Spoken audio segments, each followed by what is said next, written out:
تو आइए सुनते हैं आज की वीडियो में एक नाकाबिल यकीन और पुरअसरार कहानी।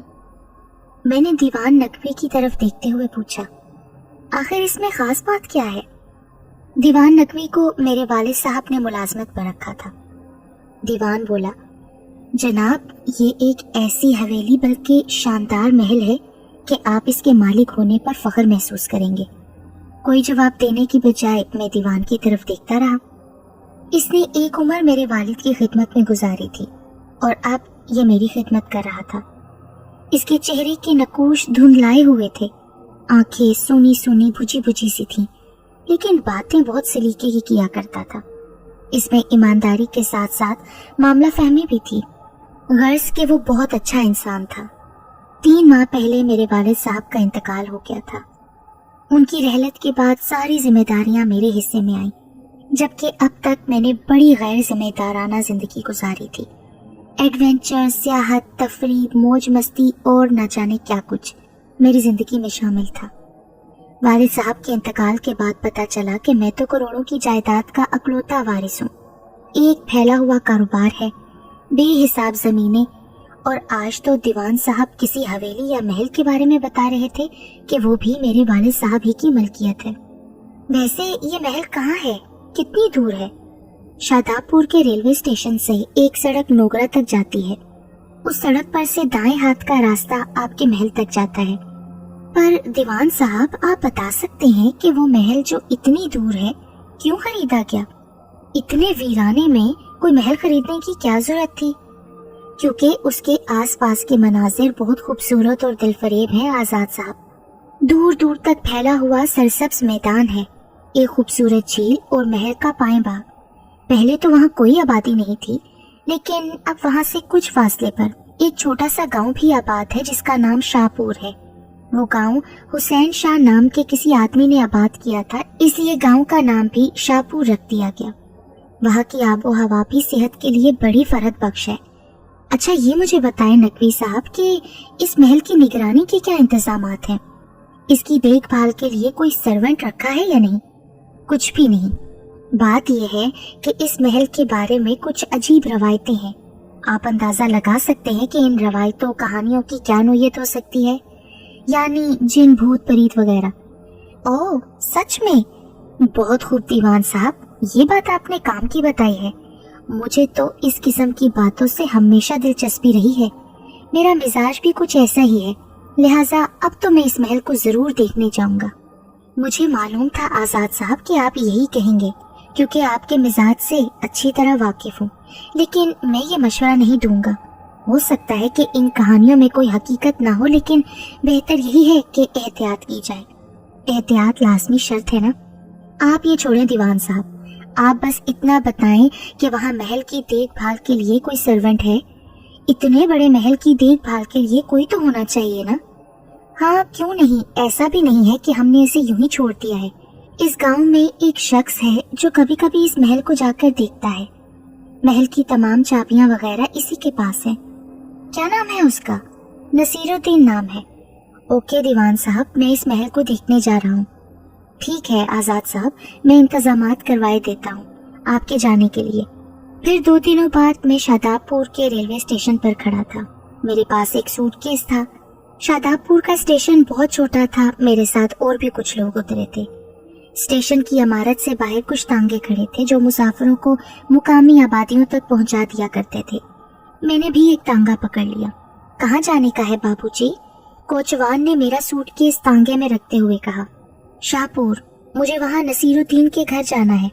ठीक है बाबूजी, आपको उसके दरवाजे पर उतार देंगे, उसने घोड़े की लगामें संभालते हुए कहा। मैं तांगे की बैक साइड नशिस्त पर बैठ गया। फिर जब तांगा नोगरा वाली सड़क पर चलते चलते दाएं तरफ वाले रास्ते पर पहुंचा तो ऐसा लगा जैसे किसी और ही दुनिया में पहुंच गए हों। दीवान साहब ने वाकई इस इलाके की तारीफ में मुबालगा राय नहीं की थी। ये वाकई बहुत खूबसूरत इलाका था। मैंने अगरचे अभी तक वो महल नहीं देखा था, लेकिन इस इलाके की खूबसूरती को देखते हुए इसी वक्त ये फैसला कर लिया कि इस महल को फरोख्त कभी नहीं करूंगा। ये इलाका आराम और सुकून से रिहाइश के लिए किसी जन्नत से कम नहीं है। ताहम काफी देर के बाद तांगा नसीरुद्दीन के घर के ऐन दरवाजे के सामने रुक गया। ये गांव भी बहुत खूबसूरत और साफ सुथरा था। मैंने तांगे वाले को रुखसत किया और घर के दरवाजे पर दस्तक दी। चंद लम्हों के बाद एक उधेड़ उम्र शख्स ने दरवाजे को खोला। उसने सब्ज रंग की पगड़ी बांध रखी थी। सवालिया निगाहों से मेरी तरफ देखा। जी फरमाइए, क्या खिदमत कर सकता हूँ आपकी? मैं खान रज़ाक का बेटा हूँ। मेरा नाम आज़ाद है और शायद आप नसीरुद्दीन हैं। ओहो छोटे मालिक, आप? नसीरुद्दीन मुझे देखकर जैसे नर्वस हो गया। फिर उसने मेरे हाथ से सूटकेस लिया। आप इस तरह अचानक चले आए मालिक? खबर ही कर दिए होते। ये गांव बहुत छोटा है और मेरा ये घर और भी छोटा है। कोई बात नहीं, तुम इसकी परवाह मत करो। मैं तो अपनी हवेली में रहने के लिए आया हूँ। तुम मुझे हवेली ले चलो। हवेली में? नसीरुद्दीन का चेहरा उतर गया। छोटे सरकार, आपको शायद दीवान साहब ने इस हवेली के बारे में कुछ नहीं बताया। उसकी बौखलाहट और परेशानी मुझे कुछ अजीब सी लगी। फिर उसने मुझे इस हवेली के बारे में याद दिलाने की कोशिश की। तो क्या हुआ नसीरुद्दीन? दीवान साहब ने बहुत कुछ बताया है, लेकिन मैं ऐसी बातों पर यकीन नहीं रखता। आप अंदर तो आए सरकार, थके हुए आ रहे हैं। चाय पी लें, कुछ आराम फरमा लें। उसके बाद उसने आखिर में अपना जुमला अधूरा छोड़ दिया। खुदा जाने वो क्या कहना चाहता था। बहरहाल मैं उसके साथ उसके घर में आ गया। वो जिस कमरे में मुझे लाया था उसमें शायद कोई और भी था, उसकी बीवी या बेटी। बहरहाल वो कोई औरत थी जो हमारे आते ही फौरन कमरे से इस तरह निकल गई कि मैं उसकी झलक भी ना देख सका। लेकिन वहाँ किसी औरत की मौजूदगी का एहसास जरूर हो गया था।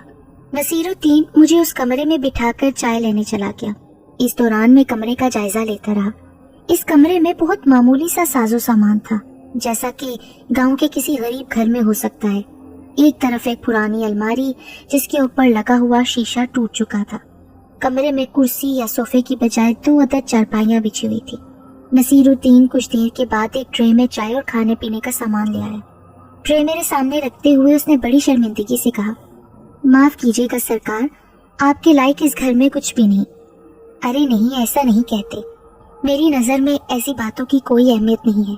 बस आराम से मेरे सामने बैठ जाओ और इस हवेली के बारे में बताओ। फिर वो मुझे बताने लगा। उसने जो कुछ मुझे बताया उसका लबे लबाब ये था कि वो एक कदीम हवेली थी, लेकिन तर्ज तामीर का नमूना। इसमें कदीम जमाने का कीमती फर्नीचर था। वो हवेली बहुत दिनों तक वीरान रही थी। फिर मेरे वालिद साहब ने उसके मालिक से ये हवेली खरीद ली। मालिक का कयाम शहर में था। फिर नसीरुद्दीन अपने खानदान के साथ कहीं से इस तरफ आ निकला और जब मेरे वालिद से उसकी मुलाकात हुई तो मेरे वालिद ने उसे इस हवेली का निगरान मुकर्रर कर दिया। नसीर को हर महीने मुकर्ररा वक्त पर तनख्वाह मिल जाया करती थी। और वो भूतों और रूहों की क्या कहानी है, आप तो जानते हैं सरकार। जब कोई मकान इस तरह खाली रहता है तो ऐसी चीजें वहां बसेरा कर लेती है ना। इस हवेली में भी है। इसीलिए मैं आपको मशवरा दे रहा हूँ कि आप हवेली को आबाद करने का ख्याल छोड़ दें। नहीं नसीरुद्दीन, मैंने फैसला कर लिया है कि मैं जब यहाँ आ ही चुका हूँ तो इस हवेली में ही रहूं। तुम ये बताओ कि वहाँ रोशनी का इंतजाम है या नहीं।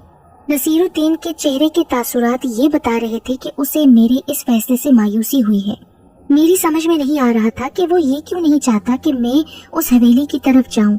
यकीनन उसमें कोई ना कोई भेद था। और जहाँ तक भूतों और रूहों वगैरह का ताल्लुक था तो मुझे ऐसी बातों पर यकीन नहीं था। मैं अपनी जिंदगी में बेशुमार कहानियां सुन चुका था और 99% ये इंसानी जहन की कारिस्तानियां हुआ करती हैं। उस हवेली का मामला भी कुछ ऐसा ही दिखाई दे रहा था। कम से कम नसीरुद्दीन की झिझक तो यही जाहिर कर रही थी। बस अब चलते हैं। मैं चाय की प्याली वापस रखकर खड़ा हो गया। नसीरुद्दीन ने एक बार फिर मेरी तरफ देखा, फिर गहरी सांस ली। ठीक है, चलते हैं साहब। हम हवेली के लिए पैदल ही चले थे। मेरा सूटकेस नसीरुद्दीन ने उठा रखा था। गांव की हद बहुत जल्द खत्म हो गई और हम खुले मैदान में आ गए। शाम होने वाली थी। सूरज की किरणों में सुनहरापन आ गया था और जो कुछ मुझे दिखाई दे रहा था वो बेहद फरहत बख्श था। इस हवेली को देखकर दिल खुश हो गया। दीवान साहब ने ठीक ही कहा था। वो हवेली क्या थी, एक बहुत बड़ा महल था। कदीम तर्ज का एक शानदार नमूना जो इस वक्त नया नया महसूस हो रहा था। हवेली का गेट लोहे का था जिसको बंद करने की जहमत महसूस नहीं की गई थी। इसकी वजह यह हो सकती थी कि इस तरफ किसी का आना जाना नहीं होता था। नसीरुद्दीन अपने साथ ही बहुत सी चाबियां ले आया था। हवेली के दरवाजे इन्हीं चाबियों से खुलते थे। अंदर पहुंचकर एक फख्र का सा एहसास होने लगा कि जो कुछ देख रहा हूँ वो मेरी अपनी मलकियत है। खूबसूरत पुरशिकवा हवेली, पुराने अंदाज के शानदार फर्नीचर, आतिशदान, कालीन, नवादरात और न जाने क्या क्या। इस दौरान मुझे एक गैर मामूली चीज लगी। मैंने इसके बारे में नसीरुद्दीन से दरियाफ्त कर ही लिया। क्या बात है नसीरुद्दीन साहब, इस हवेली के तमाम कमरे बहुत ही साफ सुथरे मालूम हो रहे हैं। ऐसा लगता है जैसे यहाँ किसी की रिहाइश हो। अरे साहब, यहाँ भला किसकी रिहाइश होगी? अलबत्ता मेरी बेटी शगुफ्ता इस तरफ आती रहती है, वो भी पागल ही है। एक तो तन्हाई पसंद है साहब, दूसरे बेइंतहा सफाई पसंद है। आपने मेरा घर भी देखा है तो छोटा सा, लेकिन शगुफ्ता ने इसे चमका कर रखा है। ये बात तो है, मैंने उसकी तायद की। अच्छा एक बात तो बताओ नसीरुद्दीन, जब ये पूरी हवेली खाली पड़ी है, तुम्हारी बेटी इस तरफ आती रहती है, तो फिर तुम लोगों ने यही रिहाइश क्यों नहीं इख्तियार कर ली? वहाँ गांव में क्यों रहते हो? वो तो पागल है साहब। क्या जरूरी है कि हम भी पागल हो जाएं? उसको 10 दफा समझा चुके हैं कि इस तरफ मत आया कर, यहाँ की आबो हवा ठीक नहीं। गांव वाले यूं ही तो खौफजदा नहीं रहते ना, लेकिन वो मानते ही नहीं। ओह, फिर वही जिनों भूतों की दास्तान नसीरुद्दीन। नहीं साहब, ये मामला जिनों और भूतों का नहीं है, बल्कि नसीरुद्दीन कहते कहते रुक गया। हाँ बताओ क्या बात है?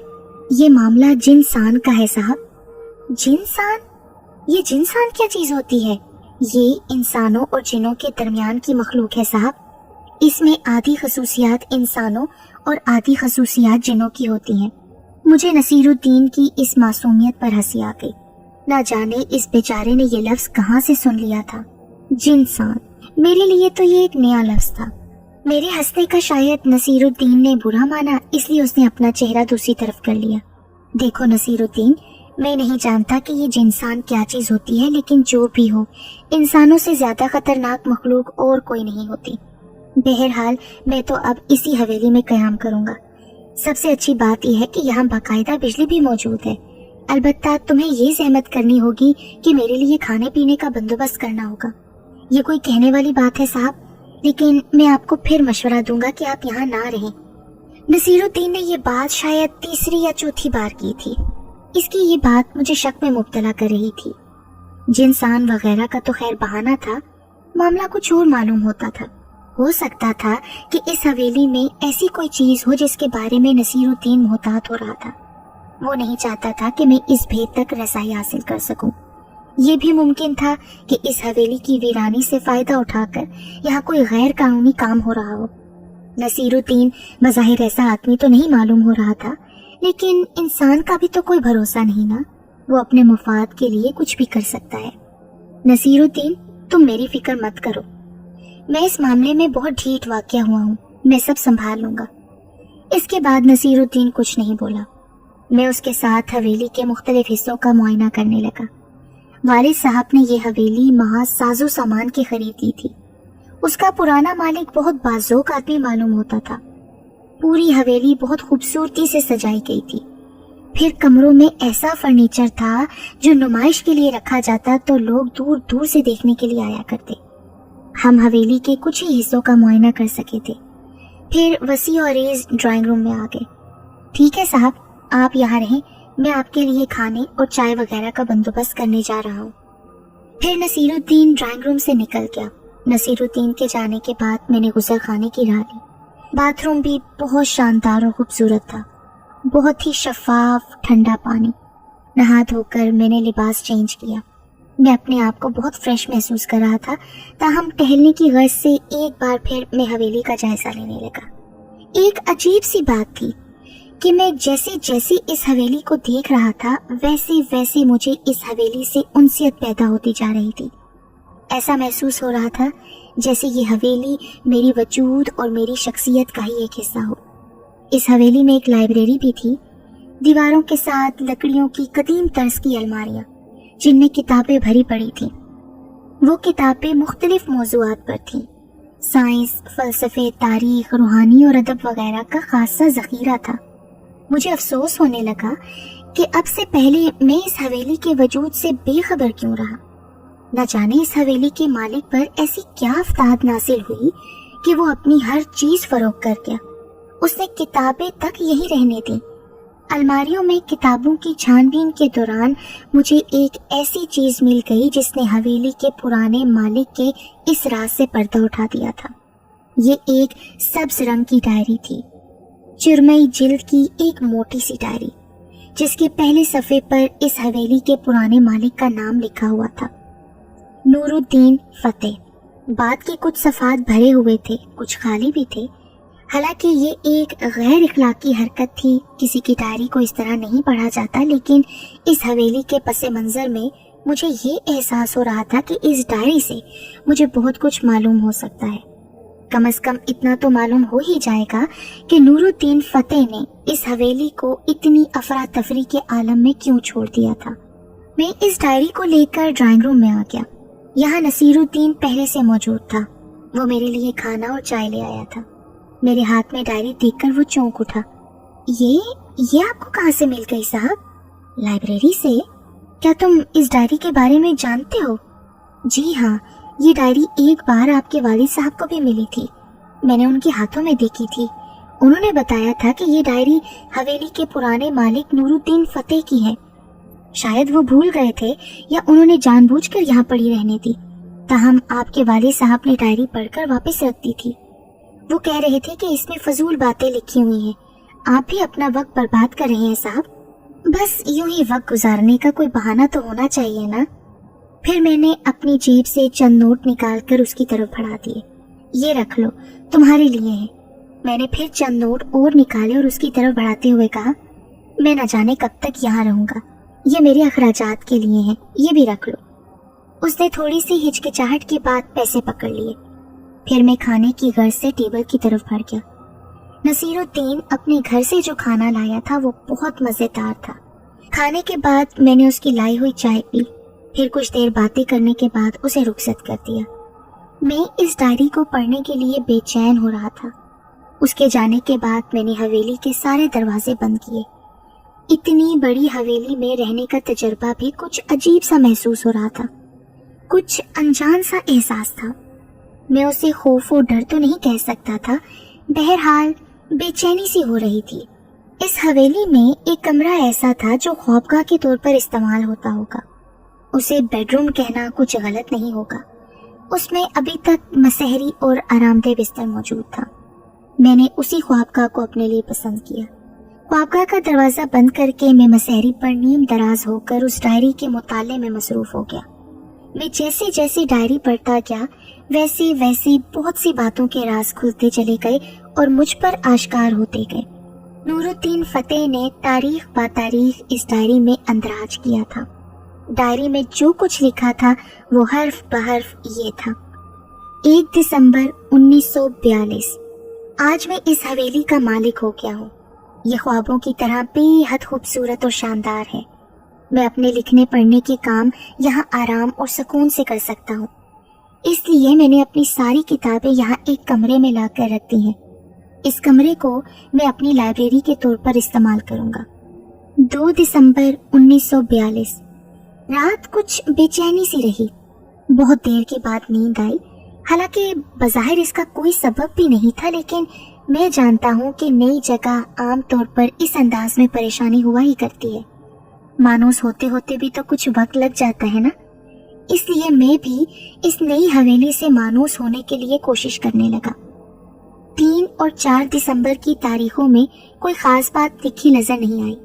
میں نے سرسری طور پر نظر مارتے ہوئے صفحے الٹ دیے۔ 5 کی تاریخ میں کچھ خاص بات مجھے لگی، میں یہ صفحہ پڑھنے لگا۔ 5 دسمبر 1942۔ آج میری ملاقات ایک بوڑھے سے ہوئی۔ یہ بوڑھا حویلی کے باغ میں تھا، کچھ عجیب سا معلوم ہوتا تھا۔ اس کی باتیں بے حد پراسرار تھیں۔ اس کی آنکھوں میں ایسی چمک تھی جس نے مجھے مروب تو کیا ہی تھا، مگر میں دہشت زدہ اور بے اختیار گمسم ہو گیا۔ ایسا کیوں ہوا میں نہیں جانتا۔